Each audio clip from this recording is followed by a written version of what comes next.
உங்கள் ஷெஃப் அஸ்வினி. இன்னைக்கு ஸ்பாஞ்ச் எப்படி செய்யலாம்னு பார்க்கலாமா? தேவையான பொருள் என்னன்னா 250 கிராம் மைதா, 250 கிராம் சுகர், 8 முட்டை, 5 gram vanilla essence, cake gel 20 gram, baking powder 5 gram.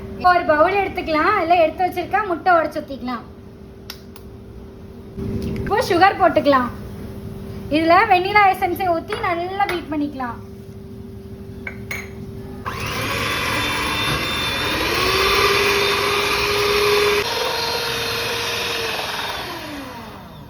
இப்போ நல்லா பீட் பண்ணி எடுத்துக்கிட்டோம். அதில் எடுத்து வச்சிருக்கிற மைதா போட்டுக்கலாம்.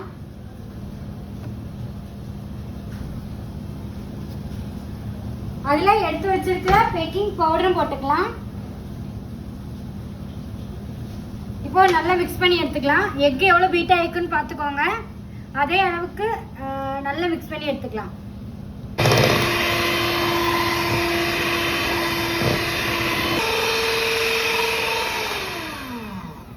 இப்போ நல்லா மிக்ஸ் பண்ணி எடுத்துக்கிட்டோம். இதில் என்ன டிஃப்ரெண்ட் தெரியும்னா, இவ்வளோத்துக்கு எக் பீட் ஆகிருக்குது, ஆனால் மைதா போட்டோன்னே என்ன ஆயிருக்குது, கீழே போயிருக்குது. இப்போ நம்ம கேக் ஜெல் போட்டு எக் எவ்வளோ பீட் ஆயிருக்கோ அதே அளவுக்கு கேக் ஜெல் போட்டு திரும்ப நம்ம பீட் பண்ண போகிறோம். இப்போ கேக் ஜெல் போட்டு நல்லா பீட் பண்ண போகிறோம். இப்போ நல்லா பீட் பண்ணி எடுத்துக்கலாம்.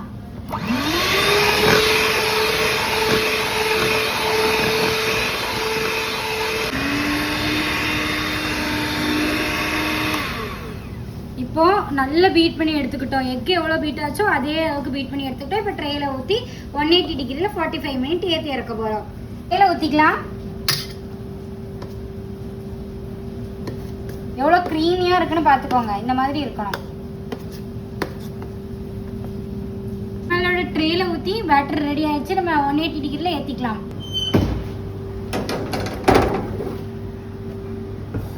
நம்மளோட ஸ்பாஞ்ச் ரெடி ஆயிடுச்சு. எடுத்துகிட்டு போகலாம்.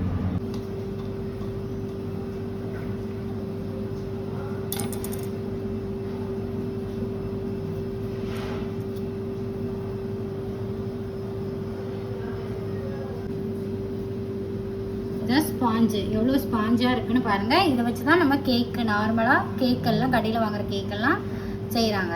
இந்த மாதிரி ஸ்பாஞ்சாக பண்ணியிருக்கிறோம் நம்ம. இது இப்போ டேஸ்ட் பண்ணி பார்க்கலாம் எப்படி இருக்குன்னு. டேஸ்ட் பண்ணி பார்க்கலாம்.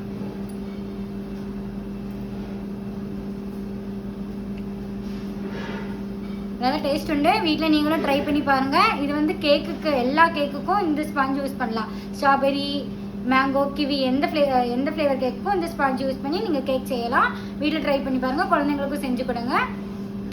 வீடியோ பிடிச்சிருந்தா லைக் பண்ணுங்கள், ஷேர் பண்ணுங்கள், கமெண்ட் பண்ணுங்கள்.